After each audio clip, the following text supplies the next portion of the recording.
And so Elizabeth called me and she said, I think we need a foundation and I think you and I need to start it. And I said, I think you're right.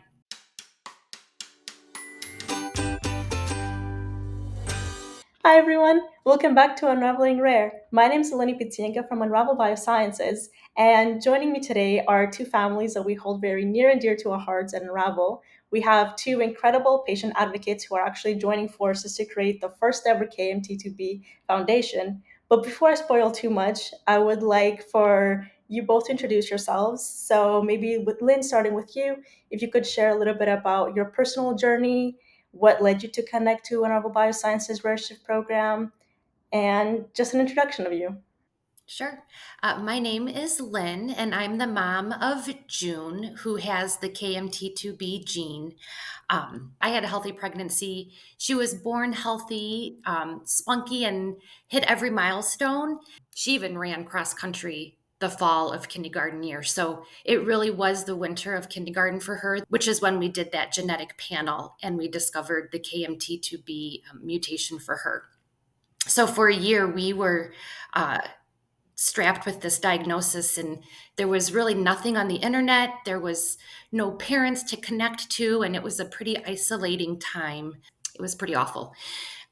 So it wasn't until a year later that Elizabeth sent me an email, and I couldn't believe there was a mom who was from the United States, no less.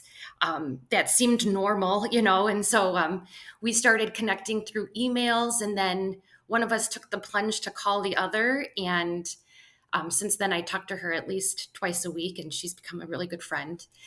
And it was Elizabeth that was able to connect me with Unravel. So I'm forever thankful for all of this and for the people that I'm talking to right now.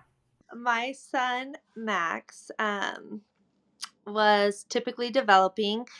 He did have intrauterine growth restriction, but after that, he had hit every milestone. And so at 2, I noticed that he was talking less and less. So after some advocacy on my end, they agreed to do further testing, and they did genetic testing. And that's when we found out that he had the KMT2B gene mutation. And sorry, but that was just, it was tough to find out that he had the mutation. Um, there was just so little on the internet about what that looked like, and what was available was really scary. So I immediately started reaching out to anyone and everyone that I knew. A neurologist connected me with Dr. Novak at Unravel, and so I started working pretty quickly with the team there. And then through the Dystonia Foundation, was able to connect with Lynn and bring her in on what we're doing. Of course, right now you are both taking a step forward and trying to create a more larger community for other parents and families that are impacted by KMT2B disorders. So, at what point did you realize that you wanted to come together and form a new foundation? And also, how did going through Rare Shift enable you to start that foundation? Pretty quickly, we realized that individually, we didn't have a lot of weight in the medical world. When you're a single parent or a single family looking to become part of a clinical study or to have someone start researching this ultra rare disease, when you're just a one out of none, no one's going to help you. And so people would ask us, are you part of a foundation? Are you joined with another organization? And the answer was no. And so Elizabeth called me about a year later, and I was in the car. I remember this exact moment. And she said, I think we need a foundation, and I think you and I need to start it. And I said, I think you're right. I think Unravel really helped a lot, because although a lot of other places were kind of turning us away or saying, like, come back to us when you have more numbers or bigger population, Unravel, even when it was just me, jumped in. And I think that kind of gave us the push to start the foundation. And not to mention make connections to other foundations like Rare Village and Combined Brain. We've been connected through Unravel with them, and they kind of started off similar to us and are light years ahead of us, and really have been wonderful connections for our foundation. Well, light years is relevant since you are also going into this foundation with maybe some possible drug candidates. So, in that sense, you guys are way ahead of the game. And having said that, I was wondering if, Elizabeth, you could talk a little bit more about the first practical steps that you took after making the decision of actually creating a foundation. Yeah, so after Lynn and I hung up from that conversation and we said, okay, we're going to do it, I started taking some courses that Nord has on their website. I talked to other parents that have started their own nonprofits and what did they do. And then just started kind of reaching out to our network once we had the knowledge that I felt like we needed to at least get started. When Elizabeth and I would sit and brainstorm, the first big question that we needed to tackle was who in our networks would be part of our board of trustees, who was going to join on, and what skill sets did we need to help us move forward. And I will piggyback with what Elizabeth said, that working with Unravel and Rare Shift, they've connected us with so many other nonprofits like Combined Brain and Rare Village. But there's other moms that I got to meet in Boston when I visited the facility when it was just starting. And these moms are doing the same thing that Elizabeth and I for their children that have a rare disease. And we've found that reaching out to other nonprofits, everybody in this rare disease world is willing to share and help each other. If you see something on the internet or on social media and you say that's a really good idea, contact them and see if they'll help you, because chances are they will. So, Lynn, could you please speak to how your collaboration with Unravel Biosciences has refined your strategy as a foundation and how you are thinking of exploring potential therapeutic avenues further? Bouncing ideas and questions off of your team is really what we rely heavily on when we have questions.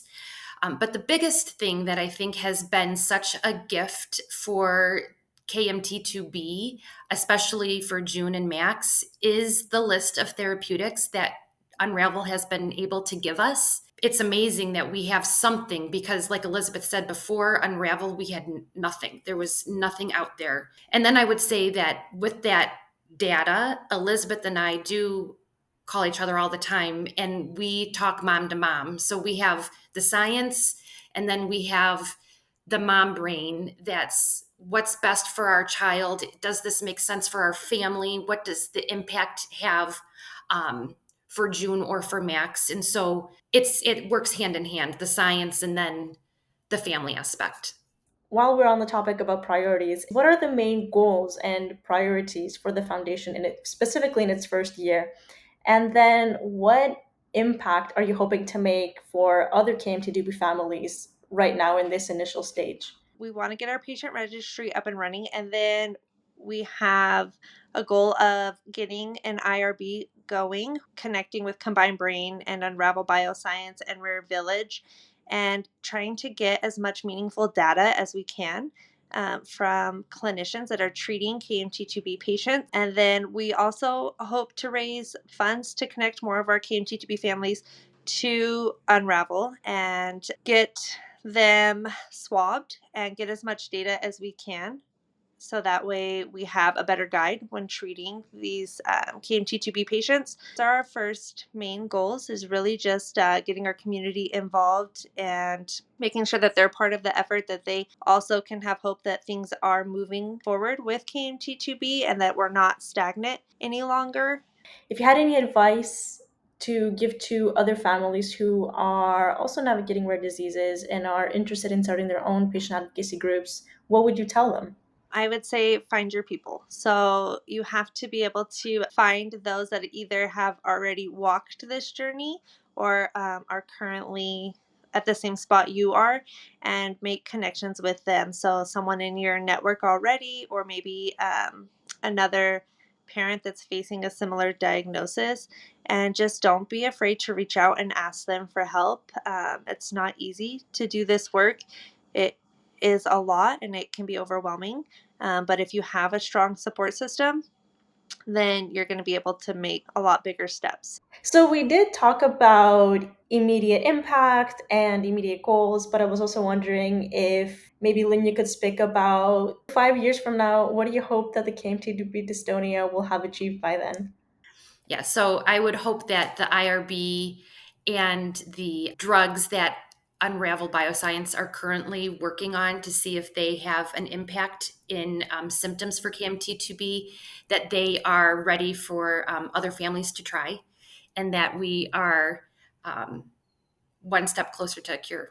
I just want our foundation to be a place where families come to find hope and real support. I want to have raised enough funding to expand on what we're working with Unravel currently. And then I just want there to be treatments available that improve the quality of life for children and adults that are affected by KMT2B gene mutations. We just want to accelerate progress and bring really our families, researchers, and clinicians all together to just get as far ahead as we can. And with that, did you have any closing thoughts or parting messages that you'd like to extend to the audience? Yeah, I just want to thank the team at Unravel for pouring so much into Max and June. The work that you all do really has changed the course of our lives. It's given us direction and just a sense that forward movement is possible for our kids and for families like ours. So thank you. Yes, and I would also like to thank Unravel and the team of experts over there because they have given me hope, and that's something I didn't have before I met um, all of you. And so I do want to just give my deepest and sincerest gratitude and thanks to your team. And I just want those that are listening to know that kids like June and Max deserve a future full of possibilities, just like every other kid. And together, I know we can make that happen.